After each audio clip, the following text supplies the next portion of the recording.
Hello everyone and welcome to a new video. MC Mura here, and yesterday we finally had the big blowout. We got to learn a ton of news about Street Fighter 6 and the game in general. We got our first look at a new character, which I do think should be pronounced as Jaime, not Jamie. I'm not really sure. But we will have to see, I guess. And we also got our first look at the gameplay, the directions that they're taking the game in. They're adding a single player mode that apparently you create a character and you roam the city. Seems to be pretty interesting. We will have more news on that later, but unfortunately we also might have gotten a little bit too much news because, like I said in my community post, and sadly the full roster have actually been leaked, and this kind of makes me sad because the leak doesn't only include the names, it also includes the character designs. I think you get to see their artwork, right? And I obviously I'm not gonna be talking about that stuff on this channel because it feels like I'm gonna be robbing the developers who seem to have worked really hard on this. The joy of actually the players seeing the characters for the first time, and having all the hype and excitement about the character reveals. Like I said, unfortunately the designs also got revealed as well, and yeah, can't help but feel a little bit disappointed at that. But I'm not gonna talk too much about it because you will find others who actually did. Now let's talk about the gameplay, right? Because I'm gonna talk about obviously the fighting, the in-game fighting gameplay is 1v1, and obviously over the last night, as he did show us a little bit, there are some news here and there, some on the official website, some on the blog post, and I have managed to put together what the fighting system is. At least that is as best of my understanding at the moment. And what I really like about Street Fighter 6 is that it is pulling from every Street Fighter game. It's a follow-up, it's a continuation of every game. Now, one thing that you will see, and this is mentioned on the PlayStation blog post, is that characters will have select moves, and I'm not sure what do you mean by select moves. For me, it seems like you will get to pick a version, like you want Luke to have the DDT, or do you want Luke to have the Fatal Shot, which is like an extended version of his EX Sandblaster, which I find that to be pretty cool. This seems to me like what they are following after with the V-Skill system, as they are adding like character variation of sorts, right? And Jamie or Jaime also got the same deal. He will have two different moves that he can do, one that seems like a dive kick, and one that does seem to have like an uppercut follow, like he does a breakdance thing. So that is interesting. Ryu also got two of them. He have a short burst Hadouken, which does seem to be some sort of a, like, it reminds me in functionality a lot of what Kage and Dan have, and it says that you can follow up after it. Maybe it's something more in line with what Sakura does in her V-Trigger 1. And he also have a charge. This looks like a power-up V-skill that will power up his Hadoukens. Chun-Li got her traditional uppercut, and this is a move that Chun-Li didn't really have in a long time. I think the last time that Chun-Li had the uppercut as a TP motion, I mean, that was so long ago. She didn't really have a lot of that, but they also gave her a new stance where it seems like she switches to a low stance. They're saying she switches to a low stance and then get new moves or like her attack change. I guess we'll have to see on that one.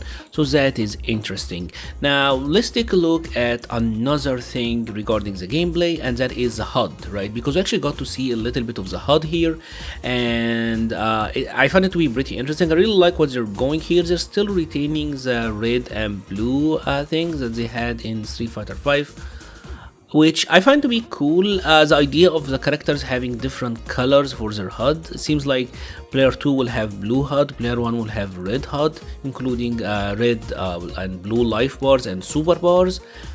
That is a pretty interesting look for it, I think.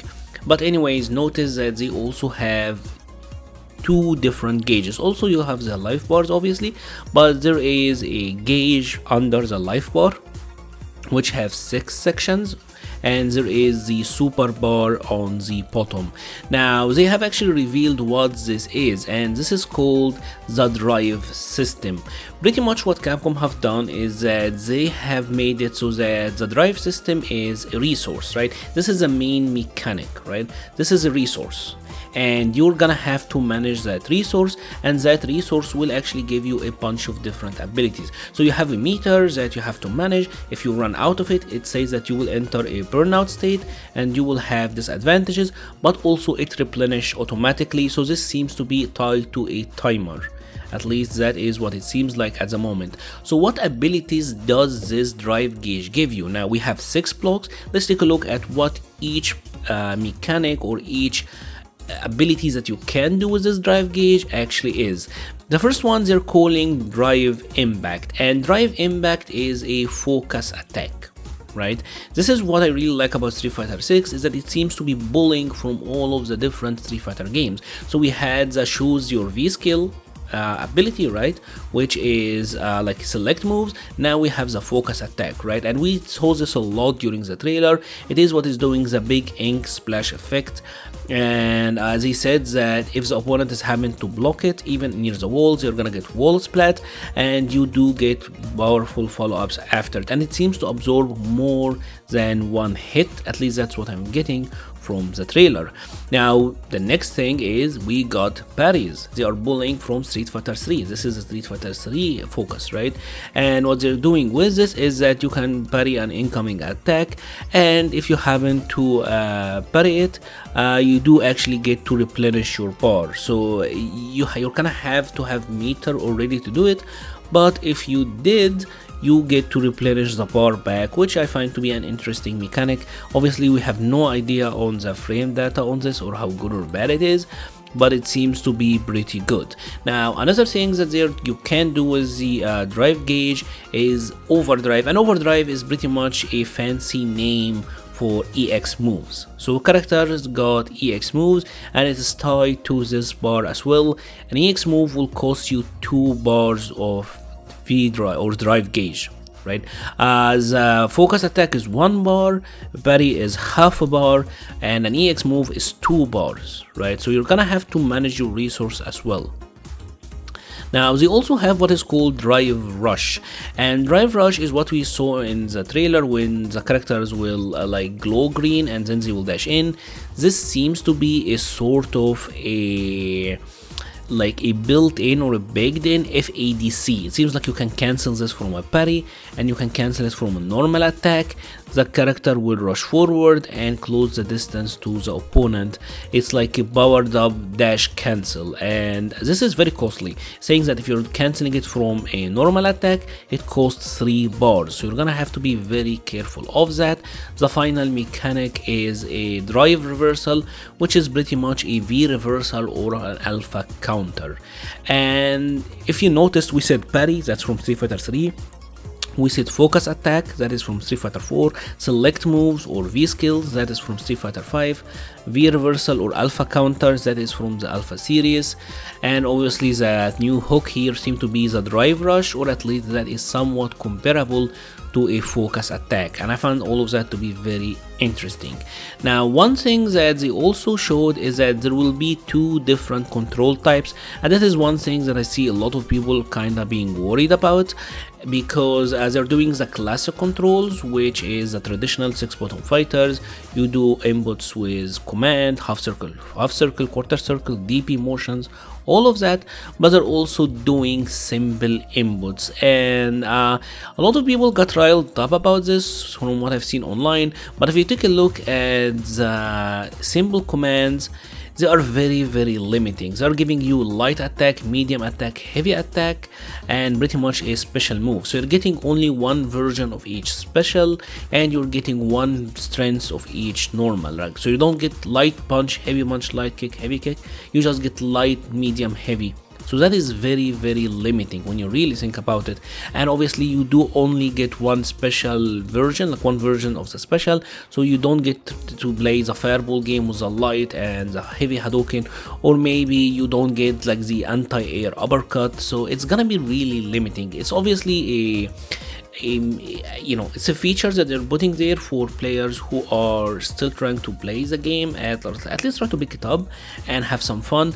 It doesn't look competitive whatsoever. Now they do have what seems to be some sort of auto combos, but we're gonna have to wait and see how practical they are. I bet they're gonna be very unpractical, because they seem to heavily focus on the competitive element, especially with the commentary and all of that. So I really don't think it's gonna be a big deal. They're saying that this is designed for players who wanna fight without memorizing specials or button combinations. So this is seemed to be very dumbed down move. Now they will also have the classic controls, and they are saying this is effective at high level where players want to have control over their character. So don't worry guys, I won't really worry about it. I've never seen a game where simple controls have kind of dominated the meta. It's always having more control over your character that really works. And finally we got to see that each character has 3 different supers.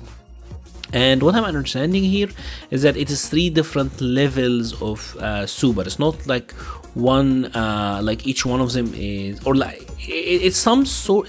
What I'm getting here is that it is some sort of a pseudo King of Fighters style, where like you have the level 1 super, you have the level 2 super, and level 3 is a big cinematic super, because for Ryu his level 3 was a Shin Shoryuken, which looked incredibly badass. Let me know your thoughts about everything that you have seen today. Are you excited for it? I am liking that they're pulling from every game in the series, and they are putting in a mishmash of everything here. Hope that it's gonna be as sick as it sounds, and hopefully we will get even more news soon. If you have enjoyed this video, please leave a like or a comment, helps the channel so much. We'll be leaving a link to the Patreon, Discord, Twitter and Twitch pages in the description below. Thank you very much for watching and stay safe.